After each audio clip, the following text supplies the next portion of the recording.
Et si la personne engagée pour nettoyer les sols était la seule assez courageuse pour sauver la vie d'un enfant? Derrière les portes d'un Pantouse de luxe parisien dans le 16 arrondissement, un petit garçon de 2 ans pleure chaque jour en silence, tandis que la richesse, la célébrité et l'image poussent tout le monde à détourner le regard. Les médecins minimisent. Les parents ignorent. Et la nounou se durcit. Mais lorsqu'une femme de ménage discrète entend un cri que personne d'autre ne prend au sérieux, elle remarque quelque chose de terrifiant, quelque chose que des personnes puissantes sont désespérées de cacher.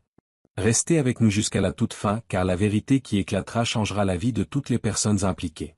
N'oubliez pas de vous abonner à notre chaîne et de nous dire de quelle partie du monde vous nous regardez. Quelque chose n'allait terriblement pas chez le petit Lucas Moreau, âgé de 2 ans. Chaque matin, à l'intérieur d'un somptueux Pantouse de luxe dans le 16 arrondissement de Paris, un son résonnait dans les couloirs de marbre d'abord faible, puis déchirant. Ce n'était pas le cri habituel d'un tout petit en quête d'attention ou d'un jouet. C'était différent. C'était le cri de la douleur. Le petit corps de Lucas semblait lutter contre lui-même. Sa colonne vertébrale se courbait un peu plus chaque jour, tordant sa posture de manière anormale. Chaque mouvement était raide. Chaque tentative pour se lever crispait son visage dans une agonie silencieuse. Marcher faisait mal. S'asseoir faisait mal. Même se reposer n'apportait aucun soulagement. Pourtant, dans cette demeure luxueuse, personne ne semblait vraiment le voir. Sa mère, Camille Moreau, l'une des créatrices de mode les plus célèbres de France, habillait Lucas chaque jour avec des tenues parfaitement taillées, haut de gamme, valant des milliers d'euros, des versions miniatures de looks de haute couture destinées aux magazines et aux campagnes sur les réseaux sociaux. Il était impeccable sur les photos. Éditorial. Élégant. Professionnel. Mais il ne souriait jamais.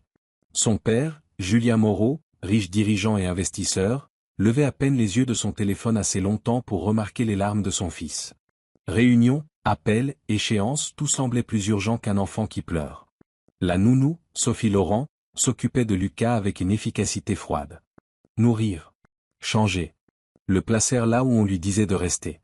Elle rejetait ses pleurs comme des caprices, des nuisances, des désagréments. Des médecins avaient été consultés, des spécialistes coûteux aux diplômes impressionnants, mais aucun suivi n'avait eu lieu. Leurs vagues paroles rassurantes avaient été acceptées sans la moindre remise en question. Personne ne posait les bonnes questions. Personne ne regardait de près. Jusqu'à l'arrivée de Maria Delgado. Maria avait été engagée pour une seule raison, nettoyer les sols. Discrète, d'âge mûr, portant des chaussures usées et transportant son matériel de nettoyage, Maria entra dans le Pantouse par l'entrée de service, déterminée à bien faire son travail et à rester invisible. Elle avait besoin de cet emploi. Les frais universitaires de sa fille en dépendaient. Les factures médicales de sa mère ne se payaient pas toutes seules. Mais le 3e jour, alors qu'elle faisait briller des surfaces de marbre déjà étincelantes, Maria entendit quelque chose qui la figea. Des pleurs. Ni de la colère. Ni de la frustration. De la douleur. C'était un son qu'elle reconnut immédiatement.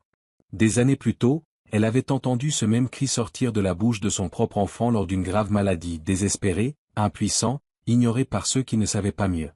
Les pleurs venaient de l'étage. Maria se dit qu'elle devait les ignorer. Camille avait été claire, rester hors de vue, rester silencieuse, ne pas intervenir. Mais les pleurs ne cessaient pas. Ils réveillaient quelque chose de profond en elle, quelque chose de maternel, de protecteur, d'impossible à faire taire. Elle s'approcha, faisant semblant de nettoyer la rampe de l'escalier, tendant l'oreille. « Ça suffit, Lucas », lança la voix irritée de Sophie. « Tu vas bien ? Arrête de pleurer. » Lucas pleura encore plus fort. La mâchoire de Maria se crispa. Arrivée en haut des escaliers, elle aperçut la chambre d'enfant, une vitrine de designer. Mobilier coûteux. Décoration murale tendance. Jouets encore dans leur boîte. Et au centre, un petit garçon assis rigidement sur un tapis moelleux, le corps penché d'un côté, incapable de bouger librement. Sophie était assise à proximité, absorbée par son téléphone. Lucas gémit de nouveau. Maria voulut parler. Aider. Mais elle n'était que la femme de ménage. Invisible. Impuissante. Elle se força à redescendre, mais les pleurs de Lucas la suivirent toute la journée, hantant chaque pièce qu'elle nettoyait. Ce soir-là, lorsque le Pantouse devint silencieux et que personne ne regardait, Maria prit une décision. Elle monta à l'étage.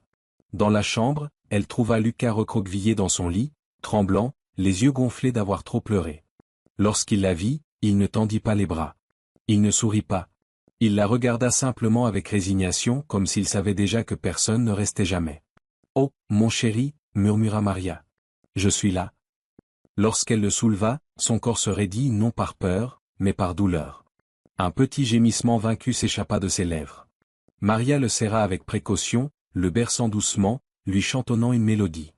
Et alors elle sentit quelque chose. Sa colonne vertébrale.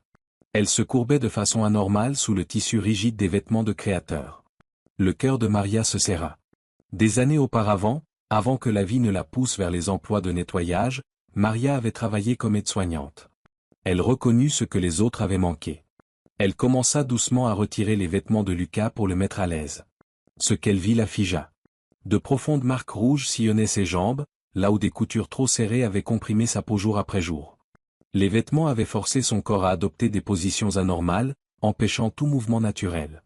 Ses muscles et ses articulations s'étaient adaptés à la contrainte. Sa colonne vertébrale avait compensé et s'était courbée. Ce n'était pas un retard de développement. C'était un préjudice physique. Lucas enfouit son visage dans l'épaule de Maria et pleura non pas faiblement, mais librement pour la première fois. Quelqu'un le voyait enfin, quelqu'un le croyait enfin. Avant que Maria ne puisse faire quoi que ce soit d'autre, Sophie entra en trombe et arracha Lucas de ses bras. « Vous n'êtes que la femme de ménage » lança-t-elle sèchement. « Vous ne le touchez pas ?» Maria recula mais désormais, elle connaissait la vérité. Le lendemain, Maria tenta de faire ce qui était juste. Elle parla directement à Camille Moreau. De mère à mère. Elle expliqua doucement ce qu'elle avait vu. Camille n'écouta pas. Elle se moqua de Maria. La menaça. Lui rappela exactement qui détenait le pouvoir et qui ne l'avait pas. Lucas fait partie de ma marque, dit Camille froidement point. Et personne ne te croira plus tôt que moi. Elle révéla même qu'elle connaissait les dettes de Maria, sa fille Isabelle, sa mère malade Rosa. Le silence, sous-entendait-elle, pouvait s'acheter. Maria quitta le bureau bouleversée mais pas brisée. 3 jours passèrent. Puis l'occasion se présenta. Camille et Julien quittèrent la ville pour affaires. Sophie annonça qu'elle sortait et laissa Lucas à Maria sans autorisation. Maria n'hésita pas. Elle documenta tout. Les marques. La colonne vertébrale. La restriction des mouvements. Puis elle fit l'acte le plus courageux de sa vie. Elle emmena Lucas à l'hôpital Necker, enfant malade à Paris. Les médecins confirmèrent ses pires craintes, une scoliose posturale causée par une restriction externe prolongée. Les services de protection de l'enfance furent alertés. La police fut appelée. Maria fut interrogée. Camille arriva furieuse, accompagnée d'avocats. Mais cette fois, la vérité avait des témoins. Des professionnels de santé. Des spécialistes de la protection de l'enfance. La vérité ne pouvait plus être étouffée. Camille s'effondra sous le poids de la réalité. Julien réalisa ce qu'ils avaient ignoré. L'image qu'ils avaient protégée avait failli détruire leur enfant. Les charges contre Maria furent abandonnées. Lucas reçut un traitement. Et 3 mois plus tard, Maria retourna aux Pentouzes. Il avait changé. Plus chaleureux. Plus vivant. Et Lucas courut vers elle. Il courait vraiment. Riant. Libre. Habillé de vêtements doux. « Je peux courir maintenant » cria-t-il. Camille se tenait à proximité, changée, humble. Elle avait fermé sa ligne de vêtements pour enfants. Entamé une thérapie. Appris à être une mère.